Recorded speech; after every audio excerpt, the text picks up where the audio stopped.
Ողջունում եմ գործարարիքին միացած լսողներին եւ դիտողներին, հիշեցնելով, որ դուք մեզ լսում եք 106 եւ 5 հաճախականությամբ, կարող եք դիտել նաեւ մեզ մեր մուլտիմեդիա հարթակներում։ Թարմ ուղեղով զրույցն ենք այս պահին սկսում։ Մեր տաղավարում Գուրգեն Սիմոնյանն է, Հայաստանի Շնորհապետական Կուսակցության նախագահը, քաղաքական գիտությունների թեկնածու։ Ողջունում եմ ձեզ մեր տաղավարում։ Շնորհակալ եմ, որ այստեղ եք։ Կուսակցության ստեղծումը կարծես թե այսպես բում արեց,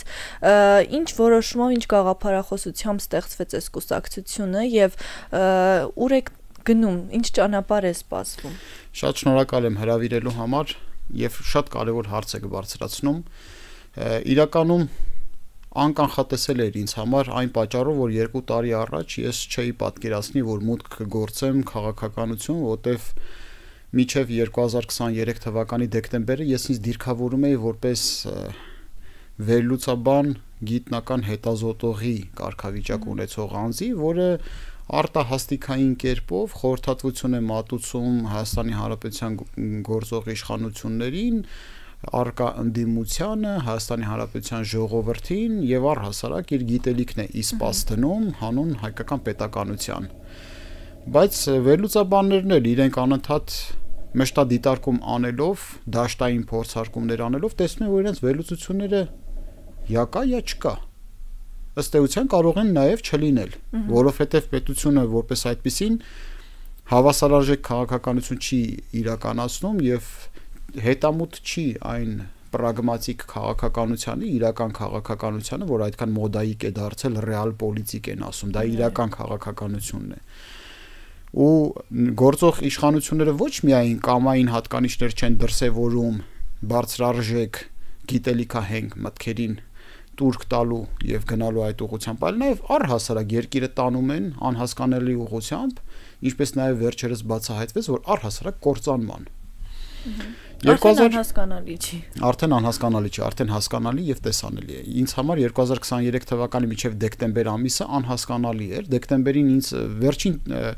հանգամանքը եղավ այն, որ գնաց Նիկոլ Փաշինյանը Ռուսաստան եւ ԵԱՏՄ նախագահությունը ստանձնեց, այդտեղ ես հասկացա, որ երկաթբետոնյա պատ ասած չասած միևնույնն է երկիրը գլորվում է այդ ուղղությամբ եւ անբեկանելի կործանման ուղղությամբ։ Մոտ 1 ամիս ինձ մոտ գիտակցական գրոհ էր իմ ներսում, այդ չեմ ուզում այդ չարչրկված բառը կոգնիտիվ դիսոնանս ասել, դա հոգեբանական ծագում ունի եւ կարող եմ անգամ Զիմբարդոյի գրականությունից մեջբերումներ անել, բայց մարդկանց չձանձրացնելու համար։ Ուղղակի էլի այնքան մոդայիկ է դարել, մարդիկ ասում են կոգնիտիվ դիսոնանս ու չեն էլ բացատրում ու կարող գուցե եւ չեն էլ հասկանում ինչի մասին է։ Դե այսօր մոդայիկ է առհասարակ քաղաքականության մասին խոսելիս։ Այո, տրենդային բառեր ասելը մի տեղից լսում են, հետո պետք չի օգտագործում են։ Մոտ 1 ամիս հասցեատների փնտրտուքի առաջ կանգնեցի, հարց ծագեց կամ դադարացնում եմ հրապարակային գործունեությունը, կամ պետքա որոնեմ հասցեատերը ով է։ Եվ մի տեսակ դադարեցնել չէր ստացվի, ստացվեր կայր չկաս նշանակմա փախար։ Իսկ ես փախչողներից չեմ, ես անգամ պատերազմից չեմ փախչել, ուր մնաց որ այս հանգամանքում անհասկանալի հանգամանքներից փախնեմ։ Գտա Հայաստանի Հանրապետության քաղաքացուն եւ հայ ժողովրդին։ Բայց եթե դու դիմում ես ժողովրդին, պետք է դիմես նաեւ առաջարկով, եւ առաջարկներից ամենակարևորը, որ ես դիմում եի, դա դուք ձեր ծոցից ծնեք այլընտրանքներ։ Դուք չեք պատկերացնում փետրվար ամսից մինչեւ մարտ 2024 թվականի արդեն ահռելի քանակությամբ նամակներ ստացա հազարավոր, մարդիկ ասում էին դուք մեզ ձեռ եք առնում, ինչ է նշանակում ձեր ծոցից ծնեք այլընտրանքներ, ձեզ ծնել ենք մեր ծոցից, դարձեք այլընտրանք։ Եվ ընկա երկընտրանքի առաջ կամ կրկին դադարացնում, որտեղ նույն ոճով չես կարող անդադ կոչ անես, դա արդեն անբարոյականության կնմանվի, եթե դու չես անում, ուրիշին ես ասում, արա։ Կամ պետքա դու ձևավորես այլընտրանք եւ զրույցներ ծավալեցի ներքաղաքական արտախորհրդական ընդդիմադիր գործիչների, վերլուծաբանների, տարբեր մարդկանց հետ, բոլորի հետ զրուցել եմ, որ մարդկանց կողքից կարող է թվալ, թե մենք ոչ մեկի հետ չենք միացել, դա այդպես չի, մենք փորձ ենք կատարել ենք կոնսոլիդացիոն, այո, տետատետ, երկուստեք, երրակողմ, քառակողմ, բազմակողմ հանդիպումներ, հազարումի զրույցներ եւ այլն, զգացի, որ իմ ճանապարհը այն ուղին, որ ես փորձում եմ ստանալ, իսկ այդ կարևորագույն ուղին հետեւյալն է։ Բացառել ամեն գնով Նիկոլ Փաշինյանի իշխանությունների վերարտադրությունը, բացառել նախկինների հետ վերադարձը եւ կառուցակարգել ուժեղ Հայաստան արժանավայել խաղաղության հասնելու համար։ Այս ճանապարհին զուգահեռ ընթացող որևէ ուժ չգտա։ Եվ ես մայիսի 28-ին 2024 թվականի հայտարարեցի, որ ես մուտք եմ գործում քաղաքականության մուտք գործելու առհավատչյան դառնալու է կուսակցաշինությունը, մենք հանձն ենք առնելու կուսակցության նախապատրաստման աշխատանքներին, նույն տարվա ամռանը հրապարակեցի իմ կայքեջը, որտեղ նշված է նաև մարդկանց նվիրատվությունների, ընդ որում սիրելի քաղաքացիներ, եթե ուզում եք իմանալ ուժը մաքուր է թե ոչ, ուսումնասիրեք ֆինանսական հոսքերը, որտեղից է այդ փողերը գալիս։ Բաց են ձեր բոլոր այդ տվյալները։ Այո, բանկային հաշվի համարին է գալիս գումարները եւ քաղաքացիական նախաձեռնությամբ է ես հատուկ գնացի բանկ իմ անձնական հաշվի համար բացեցի լիարժեք մաքուր, որ իմ անձնական ֆինանսների հետ խառնված չլինի, որպեսզի մարդկանց նվիրատվությունների հաշվետվությունը կարողանանք բանկի միջոցով անգամ տրամադրել, բոլորը կարող են դա իմանալ, մենք հաշվետվություն էլ մոտ ապագայում կներկայացնենք, երբ որ ֆորմալ առումով արդեն կուսակցությունը ստեղծված լինի, այն ինչ որ գույքի տեսքով ֆինանսական միջոցներով կա, մարդկանց օժանդակություն է քաղաքացիների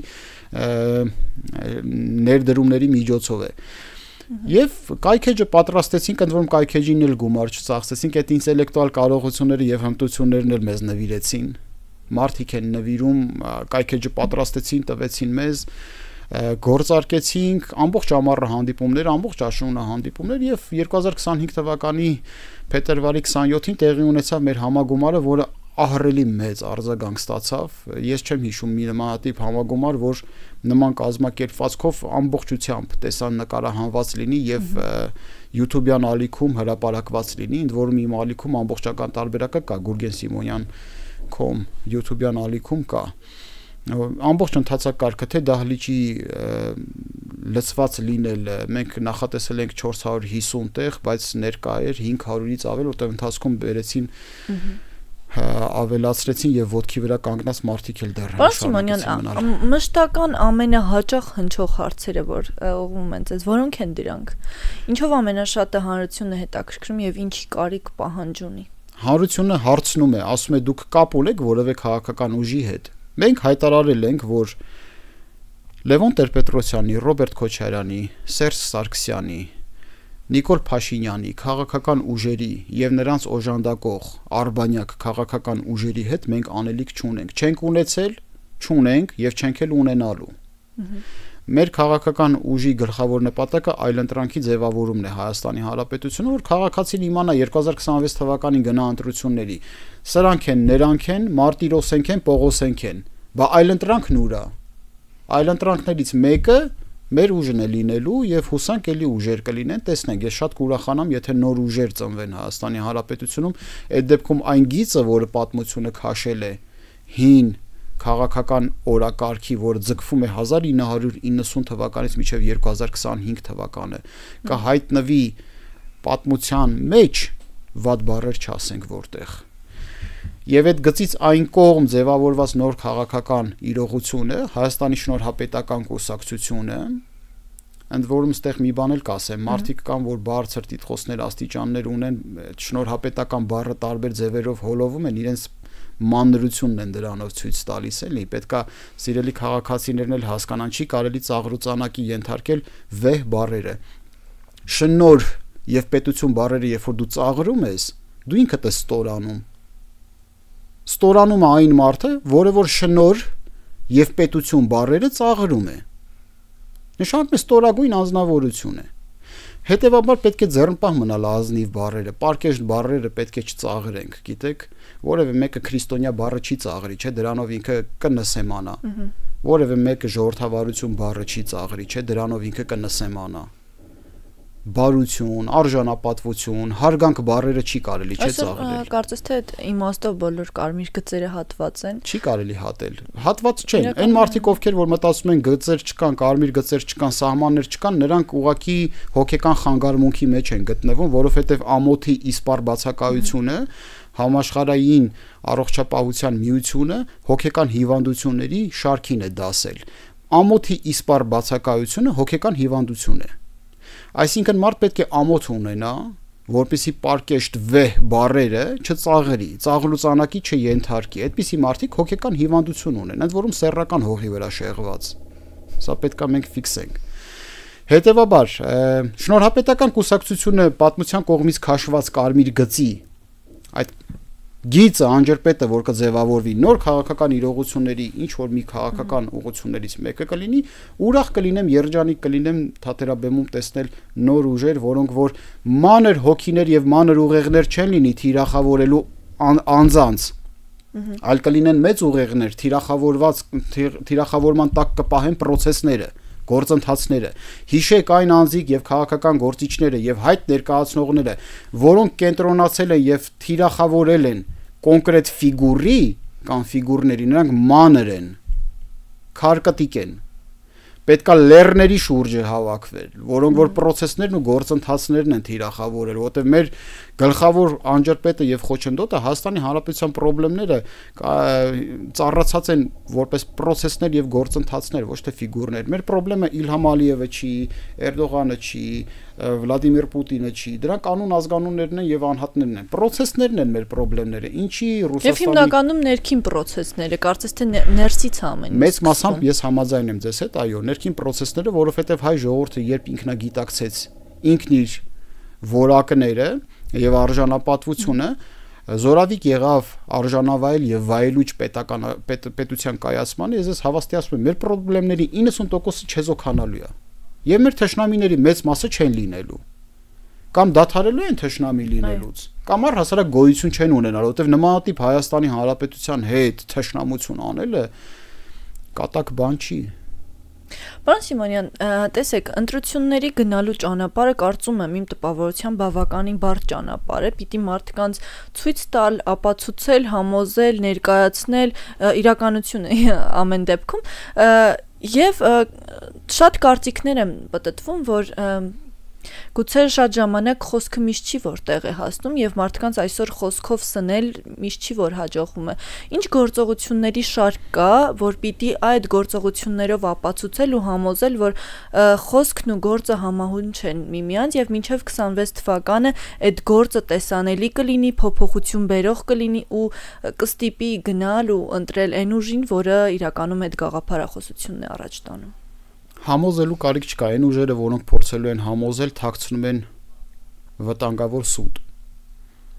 Ճշմարտությունը չի համոզում, եւ ճշմարտությունը մերկ է։ Ընդ որում այսպիսի մի ասացվածք էլ կա, մինչեւ ճշմարտությունը աշխարհի շուրջը 1 պտույտ կկատարի, սուտը արդեն 5 պտույտ կատարած է լինում։ Մեր սիրելի քաղաքացիները ուղղակի պետք է մի կարևոր հատկանիշ ունենան, չշտապեն հետևություն անել, չշտապեն։ Ամեն ինչ պետք է ստապ մտայնությամբ որոշումները կատարվի։ Պատկերացրեք, որ քարը նետում ենք մենք ավազանի մեջ, երբ որ քարը հասնում է հատակին, այդ տիղմը բարձրանում է վերև, չէ։ Պիտի սպասել, որ Պետք է սպասես, որ այդ տիղմը իջնի, որ ջուրը զուլալվի, դու տեսնես, ասենք, այդ ոսկե ձկնիկը, որ լողում է ջրի մեջով, ո՞նց է լողում, որտեղ է լողում, որ ուղղությամբ գնաց։ Տիղմոտ ջրի մեջ չես տեսնի ոսկե ձկնիկին։ Դա համար չշտապել հետևություններ անել, մեր ժողովուրդը միշտ շատ արագ ոգևորվում է եւ շատ արագ նստում է։ Պետք է ստապ մտայնությամբ նայել։ Ցանկացած քաղաքական ուժ եւ քաղաքական գործիչ երկու հանգամանքով ձեզ կարող է ապացուցել իր անկեղծությունը։ Իր անձնական անցած ուղիով, մասնագիտական կրթությամբ, ինչ կրթություն է ավարտել, քանի բուհ է ավարտել, քանի բուհ գիտական աստիճան ունի, թե ոչ։ Մենք գիտենք, չէ՞, անգրագետները ինչ օրի հասցրեցին երկիրը։ Այսօր անգամ երբ որ ասում ես, որ տգետները եւ անբարոյականները իրավունք չունեն հավակնելու երկրի բարձրագույն իշխանություններին, տգետները եւ անբարոյականների հանրույթների որոշ անհատներ կարող է ոգևորվեն, քեզ դեբատի հրավիրեն կամ հակադրություններ ներկայացնեն, այն էլ մասսայական եւ այլն։ Մարդիկ էլ են հասկանում, մարդիկ, ես օրինակ չեմ թերագնահատում Հայաստանի Հանրապետության քաղաքացուն եւ հայ ժողովրդին։ Կրիտիկական մտածելակերպը մեզանում բնատուր շնոր է, մարդիկ շատ լավ հասկանում են, շատ լավ հասկանում են։ Դու չես կարող դիմացինիդ արածը, կառուցածը, տաճարը ավիրելու վրա քո սեփականը կառուցես։ Դու քո սեփականը կառուցի, ինչ գործ ունես դիմացինի կառուցած տաճարի վրա, որ ուզում ես ավիրես։ Կառուցի, ավելի հոյակերտ տաճար կառուցի, թող մարդիկ տեսնեն, ասեն նրա կառուցածն ավելի լավն է, քան Պողոսինը։ Ինչ ես ուզում հիմնահատակ ավիրես։ Եթե հիմնահատակ ավիրում ես, ուրեմն քոնը բուտկա է, բուտկայի մակարդակել չի։ Ավիրում ես, որ բուտկից ցածր երևա իր տաճարի փլատակները։ Հետևաբար պետք է շտապել սիրելի քաղաքացիներ, երբ որ շտապում եք, շտապողականության մեջ միշտ սխալվելու հավանականությունը շատ է։ Հանդարտ մտայնությամբ։ Երկրորդ կարևորագույն հանգամանքը մասնակցայնությունն է։ Մի սպասեք։ Մասնակցեք։ Մի ասեք, դե սպասենք տենանք ինչ կդառնան, նոր գնանք միանանք, աջակցենք, օգնենք, չէ։ Տեսակ, որ կարողանում ենք անել, կարողանում եք նախաձեռնել։ Դուք չեք պատկերացնում այս ընթացքում ինչ ահռելի քանակությամբ մարդկանց հոսք է սկսվել, երբ որ տեսան համագումարը։ Միջ այդ մտածում էին, դե կանի, չի անի, կստացվի, չի ստացվի։ Շատ դժվարությամբ, բայց արել ենք կրկին մարդկանց համախմբան շնորհիվ։ Հիմա ահռելի է դարձել, ել ավելի ահռելի է դարձել հոսքը։ Սիրելի քաղաքացիներ, ես պատկերացնում եմ, որ մենք սկսենք արդեն ինչ որ մանր քաղաքական հաջողություններ տոնել, թե ինչքան ել ավելի շատ ձեր խանդավառվածությունը կլինի։ Բա դուք պատկերացնում եք, որ առանց սպասելու գաք միանաք, ինչքան արագ է ամեն ինչը կստացվի, ինչքան մեծ գործեր կկարողանանք անել։ Քաղաքական ուժերի եւ քաղաքական գործիչների անցած ճանապարհ եւ ֆինանսական միջոցներ որտեղից է գալիս։ Սրանք կարևորագույն ցուցիչներն են լինելու, թե այդ ուժը ով է իրանից ներկայացնում։ Պարոն Սիմոնյան, միայն ձեզ այսպես ֆինանսական աջակցություն տրամադրում են Հայաստանի Հանրապետության քաղաքացիները, Հայաստանում ապրող մարդիկ, թե Սփյուռքը եւս ձեր կողքին կանգնում։ Սփյուռքն էլ է կանգնած իմ կողքին, բայց մենք մի խնդիր ունենք։ Ես օրինակ հրապարակել եմ հաշվի համար Սփյուռքի մեր հայրենակիցները, թե հետ խորհրդային շրջանից, թե Եվրոպայից, թե Ամերիկայից միշտ բողոքում են, որ գումարը չի գալիս։ Միշտ խնդրեմ է լինում, չեն կարողանում ուղարկեն, փոխանցում են, հետա գալիս կամ չի ստացվում, կամ ընդհանրապես չի ստացվում եւ այլն եւ այլն։ Բայց ամեն դեպքում մարդիկ, ով շատ մեծ ցանկություն ունի, ճանապարհները գտնում են։ Կան մարդիկ, որոնց շնորհակալ են, որ իրենք հայրենիքի համար, ճիշտ է, ահռելի գումարների մասին չի խոսքը, շատ կաթիլի քաղաքականություն է սա, բայց այնուամենայնիվ սա հնարավորություն է տվել մեզ շարժվել, գրասենյակ ունենալ, տեղ ունենալ, գործընթացներ իրականացնել եւ մարդկանց շնորհիվ հոգաչափ շնորհակալ եմ բոլոր այն անձանց, ովքեր որ իրենց օժանդակությունը տրամադրել են եւ շարունակում են տրամադրել։ Մենք նաեւ ունենք լոգիստիկ խնդիր։ Մենք չգիտենք ոնց կազմակերպենք process-ները, որպեսզի եւ Սփյուռքից էլ գա գումարները նորմալ տեղ հասնի։ Մանավանդ հիմա էլ դուք գիտեք, որ քաղաքական կուսակցությունը ստեղծվեց, ես ընտրվեցի որպես Հայաստանի Շնորհապետական կուսակցության նախագահ, ըստ օրենքի անձամբ ինձ այլևս չեն էլ կարողանալու գումար փոխանցեն, որտեղ ըստ օրենքի, որքանով որ ես տեղյակ եմ, այն գումարը, որ անձամբ ինձ կգա, կամ ես նույնությամբ պետք է նույն հասցեով հետ ուղարկեմ, կամ պետությունը վերցնում է։ Այսինքն ստացվում է, որ Հայաստանի Հանրապետությունում, եթե դու երկիրը թալանած օլիգարխ չես, քաղաքական process-ներում ներգրաված լինելու մեծ խնդիրներ ես ունենալու։ Դու պետք է լիներ թալանչի սրիկա, որ երկրի ամբողջ ունեցվածքը գրպանած լինեիր, մարդկանց խափած, մարդկանց ունեցվածքը հարստահարած,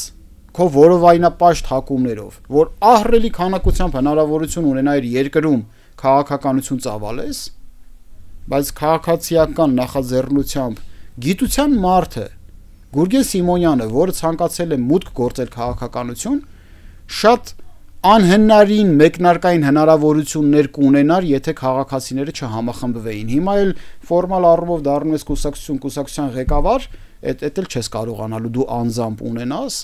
բայց պետք է փնտրենք ձևեր, ոնց կարող ենք ունենալ, որ մեր ֆինանսական աղբյուրները նորմալ հոսեն ու մենք չկարողանանք չխեղճանանք կոպիտ ասած, որտեղ այդ ահռելի կապիտալ դիզացները դուք պատկերացնում եք, մաս մեդիան իրանց ձեռքն է, հնարավորությունները իրենց ձեռքն են։ Ինչ ասես կարող կոնտեքստից կտրված ինչ որ բաներ կարող են վերցնել քո տեսանյութը վերցնեն, կտրտեն, սարքեն ինչ որ մի բան։ Վարձեն մեծ հանդրույթներ ունեցող ինչ որ առանձին ֆիգուրների քո նկատմամբ ապակարոշչություն իրականացնելու համար։ Մենք չունենք այն ինտելեկտուալ հնարավորություններ, որ կա, մարդիկ ուղղակի նվիրում են մեզ, օրինակ գալիս են խորհրդատվություն են տալիս PR ծրագրերի նախաձեռնողականության եւ այլն իրենց օժանդակությունն էլ մասնագիտական ներդրումով են անում, բայց պատկերացնում եք այդ օլիգարխները ինչեր ունեն, թիմեր ունեն վճարովի աշխատող, թիմեր, մի քանի թիմեր նոն-ստոպ ռեժիմով, իսկ մենք գիշերում ենք գրասենյակում։ Մենք իհարկե էնտուզիազմով ենք դա անում, շատ մեծ ոգևորությամբ, իմ մոտ ոգևորությունը անասելի է, որ հանրային այսքան մեծ արձագանք կա եւ համախմբվածության ներուժ կա նաեւ մեր մարտական ընկերների կողմից, որոնց հետ ես ռազմական ճանապարհ եմ անցել եւ առհասարակ Հայաստանի Հանրապետության ֆիդայական եւ հայրենիքի պաշտպանների բոլոր տեսակի հկաները այնքան խանդավառությամբ են եկել միացել, որտեվ ես նաև պահեստազորի սպա եմ, ծառայել եմ բանակում եւ պատերազմի մասնակից եմ։ Ինձ իրախավորելու որևէ տեղ չի մնացել։ Ես հատուկ եմ շեշտում, Մոնիկա ջան, գիտեք, որտեվ դրա վրա են աշխատում։ Իհարկե։ Ինձ ասել են, որ համայնքներից մեկում բամբասանքներ են տարածում, թե ես զինված ուժերի հետ կապ չունեմ։ Ստիպված առհասարակ կռված մարդիկ չեն ասում իրաց մարտական ուղի համասանիք անհամեստ է հնչում, բայց ես ստիպված եմ լինում անդադ կրկնեմ։ Դուք չեք պատկերացնում հակաքարոզչության ագրեսիվության աստիճանները։ Իսկ ձեր ուղղությամբ ճնշումներ եղել են տարբեր ուժերի կողմից։ Ճնշում ասելով ինչի նկատի ունենք։ Եթե նկատի ունենք հանրային մեդիա տիրույթներ չհրավիրելը, նկատի ունենք, չգիտեմ, վերահսկողության խիստ մեթոդները եւ ենթադրենք այդ նույն ֆինանսական միջոցների անհնարինությունը օրենքի տեսակետից։ Ճնշումներ ասելով դռներ փակվել են ձեր առջև։ Իհարկե, բայց չեք տեսնում, որ վերլուծաբանի կարգավիճակում ինչքան հնարավորություններ կար տարբեր հարթակներ այցելելու, տեսակետներ հայտնելու,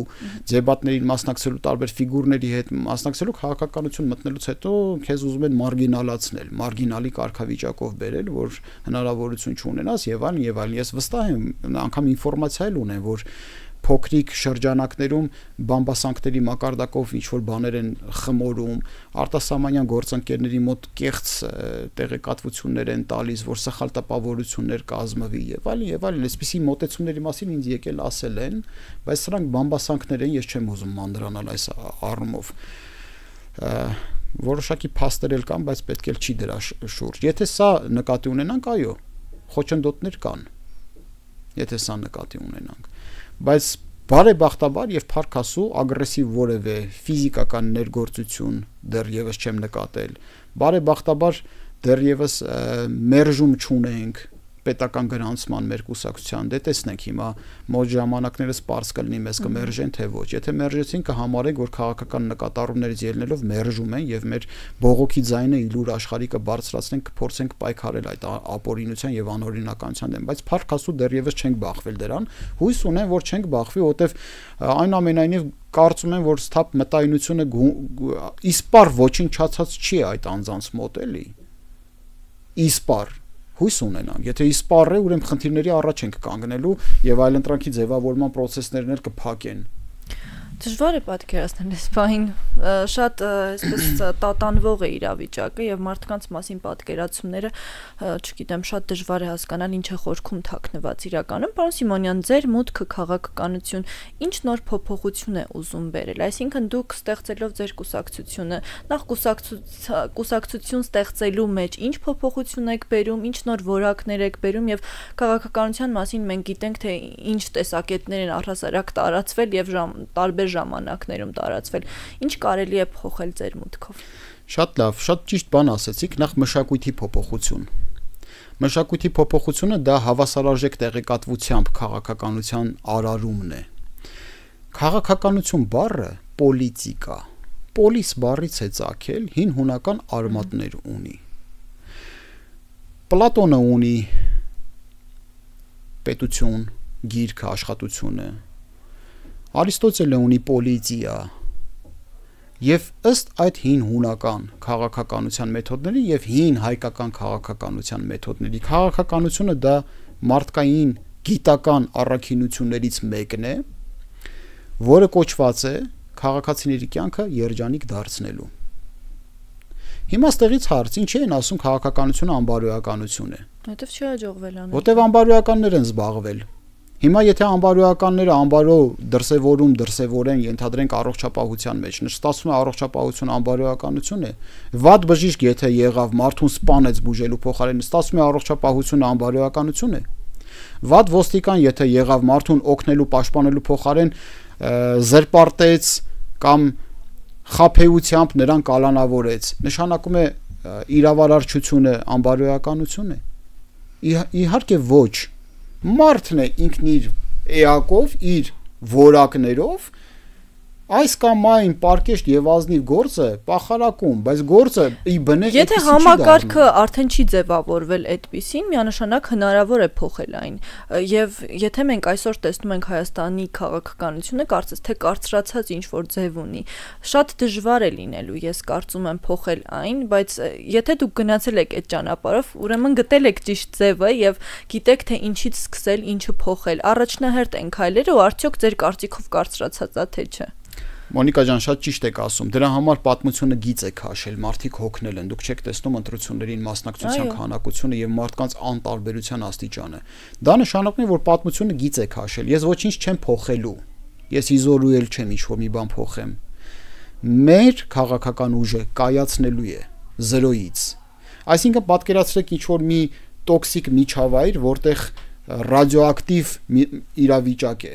Այդտեղ պատմությունը մեկուսի գմբեթ է կառուցել եւ մեկուսացրել է դա այդ տոքսիկ ռադիացիոն իրավիճակը։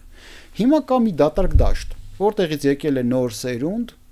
նոր քաղաքական ուժ, որ պետքա 0-ից այդ շենքի հիմքերը գցի։ Ստացվեց, որ մենք փոխում ենք, ոչ, մենք նոր ենք կառուցում։